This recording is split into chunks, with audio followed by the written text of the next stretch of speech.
Well, hello and a very happy new year to you all boys and girls out there in YouTube land. Welcome back to Camilla Towers and welcome back to my little channel, my little corner of the internet. I hope you all had a very nice Christmas and a jolly new year, although we couldn't exactly do much, could we now, boys and girls? You know, with lockdowns and restrictions and it was a bit of a nightmare, wasn't it? But we've come through it, boys and girls. We're here in 2021, and I hope this year provides to be a better year than last. I mean, we can only hope, can't we, boys and girls? We can only hope that things will be better.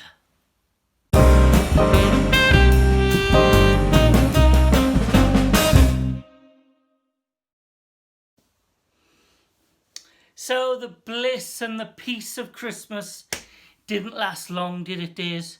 It's 2021, a new year, but I'm afraid with some very old ways. Yes, we are in another national lockdown, which for many is a right pain in the arse. But for some, it's kind of business as usual because nothing really changes.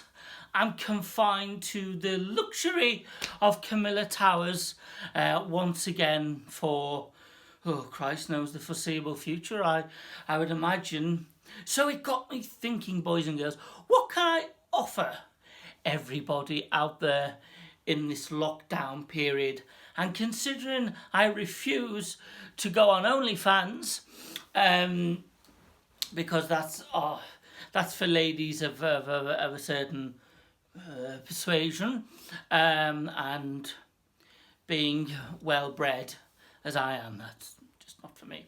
So I thought, well, with all this time on our hands, what can we do? And well, what better than to excuse me, dears, have a bit of a read. So I've gone to the library here at Camilla Towers and I've selected quite a few reads for all the boys and girls out there. If you are a bookworm and you fancy doing a lot of reading and you've got plenty of time on your hands because of the lockdown, then why not take my advice?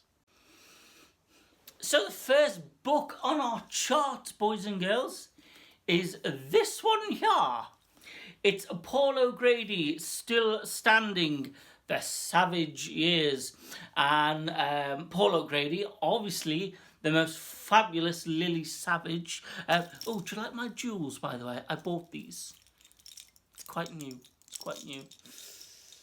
I know that they do clash a little, but I think they work well. And I got some new earrings as well. Anyway, so this is one of his autobiographies.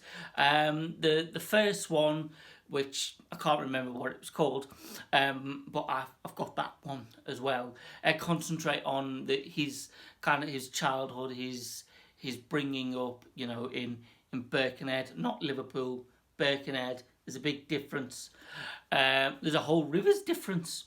And this is the edition that focuses on Lily Savage and the creation of Lily and obviously what become of her.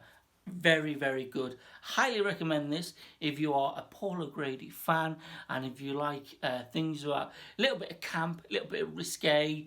It's a good read. Staying on the drag theme, we have this little beauty. Look at this face. Look at this face. This is the face of the one and only Mr. Danny LaRue, probably one of the greatest drag artists or female impersonators, as he'd like to be called, of, ever, really. Just look how fabulous Danny is. So this is Danny's autobiography, published in the 80s, long before he died. Now, this is the only book about Danny LaRue that I could ever find. It's written by him, so it's going to paint him in rather a delicious light, shall we say. So there's no actual biography of him that has been written kind of after his death. But this is fabulous. I'm halfway through this myself. It's really good. You can't get it in bookshops, unfortunately. You do have to order it off either Amazon or eBay, and it'll only cost you a couple of quid, but it is well worth it, dears. If you like the old school drag, if you like cabaret, if you like, you know, the glitz and the glamour of the 30s, the 40s, and even the swinging 60s, then this is the book for you. Danny LaRue, From Drags to Riches. Fabulous. Now, depending on what your thoughts are, either moving away from drag or getting further and further into it, because this book is the autobiography of the one and only Mr. Elton John. Fabulous, fabulous. This was published last year, I think. It did kind of stir up a bit of a hornet's nest as far as kind of tell-all exclusives were concerned. But this is brilliant, and it's an autobiography, so it is written by him, but it is a no-holds-barred, warts and all book, tell-all, kiss and tell, you know, everything else and tell. It's all in here, it is. And very few years ago, I was lucky enough to actually see Elton John in concert in Swindon, of all places. Who'd have thought a place like Swindon could host somebody like Elton John, boys and girls? But they did, and it was fabulous. It was held in the county ground in Swindon, and it was marvellous. But yes, there's a whole heap of stories in here. Some of them will make you laugh, some of them will make you cry, and some of them will make you vomit and your toes curl.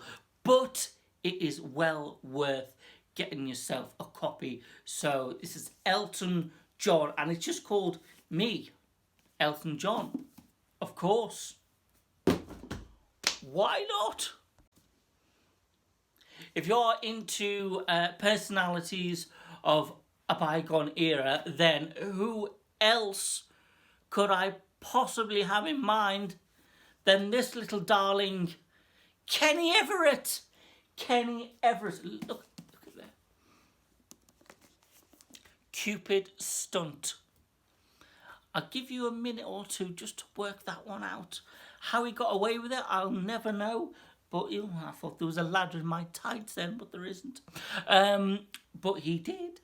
It's called Hello Darlings, and it is the authorised biography of Kenny Everett. This is a few years old now. You could probably still get it in hardback in some stores, but it's mostly in paperback now. But again, this is a kind of a warts and all book, really. It's a little bit slow to get into to begin with. You have got to persevere with it, but for any Kenny Everett fan, this is a must-have. It is well worth the purchase price. How much did I pay for this? How much? $18.99. It's probably come down a lot in price since then, dear, so don't worry. But again, it starts off chronicling Kenny's life way back in Liverpool, not Birkenhead, Liverpool, where he was growing up. He almost became a priest. You know, he almost became Father Kenny Everett, and not the fabulous radio DJ that we all love and know now. But yeah, so it chronicles his life from early childhood to his days in radio and television, and then obviously, very sadly, his death at quite a young age, really. But there's plenty of star-studded celebrity cameos in this, stories, tales, you name it, it's in there. It's a fabulous book. Kenny Everett. It's called Hello, Darlings. Sticking with days gone by, then, this book is quite old now. Now, every girl and every boy, well, some of them anyway, loves a sailor. And what better can you get than this? It's called Hello, Sailor. I actually purchased this in Liverpool Maritime Museum, and if you ever go to Liverpool, go to the Maritime Museum, because it's fabulous. They've got a wealth of history there. Excuse me. Not just about Liverpool and its history with the docks and the navy and things like that, but from all around the world. And this book details the life, the hidden history of gay life at sea. Because, of course, pre-1973, was it? Homosexuality was illegal. You could actually be thrown in jail for being gay, which, in 2021, we think of that as being completely abhorrent, quite rightly so. Thank goodness times have changed dramatically, and we're no longer rounded up and herded into the back of vans. So the only way you could really have any type of romance was at sea, because the laws on land didn't apply at sea. So the whole stereotype of sailors, being gay, like, oh, hello, sailor, type thing. There's a lot of truth in it, and this book reveals it. Now, this is quite an old book. Quite an old book. God, I paid 20 quid for this. Look at those buns.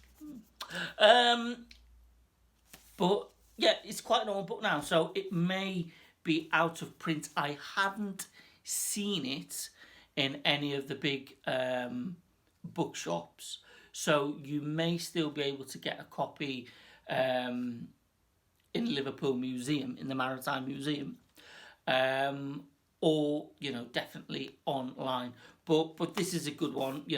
Nostalgia, history, and it just goes to show you what an awful time it was to be gay back then, when your only chance of kind of finding any type of romance was to join the Navy. And this isn't necessarily the Royal Navy, this is more so the Merchant Navy.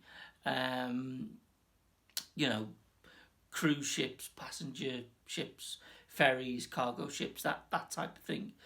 So it's not centred around the Royal Navy, it's more around the civilian commercial navy. But this is a very good book as well. Again, if you like your history, and if you like a camp sailor, this is the one for you.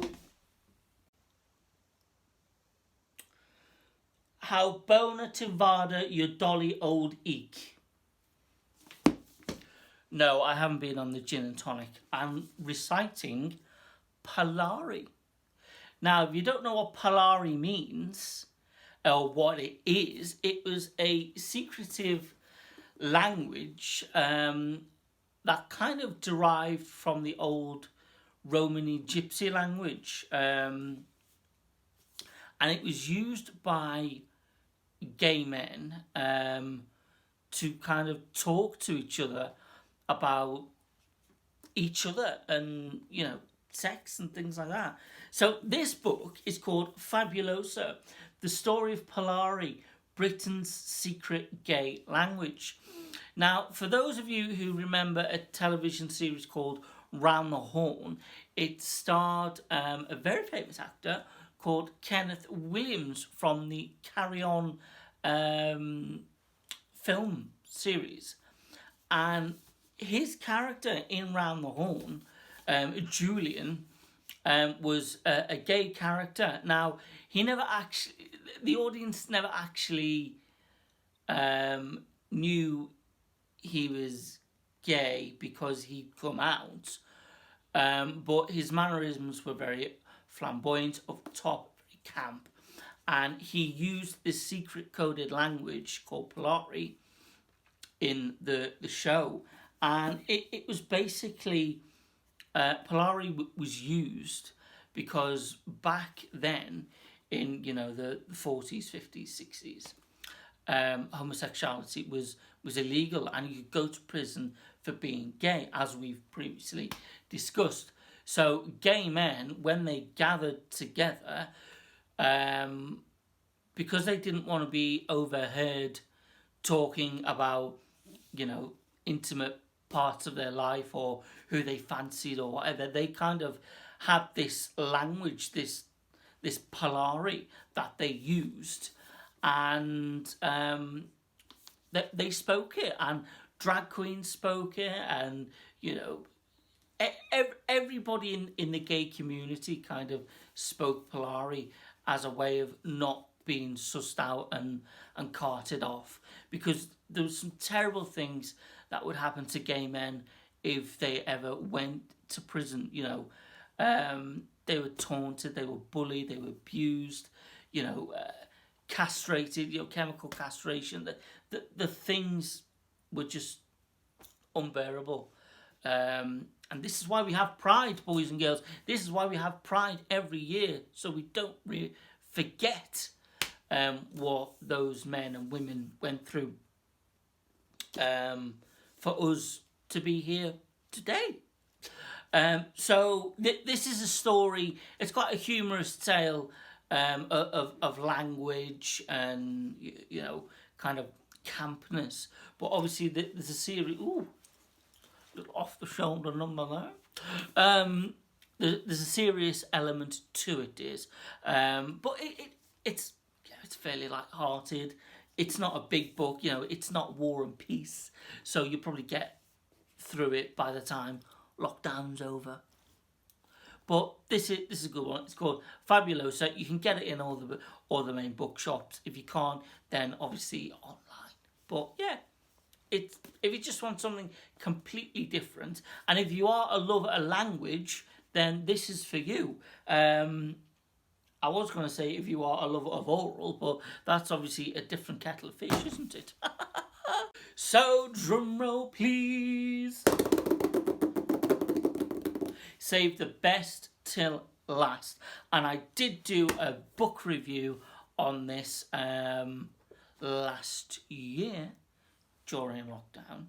So if you scroll through my videos, you'll be able to see it. I was looking a bit rough then, dears.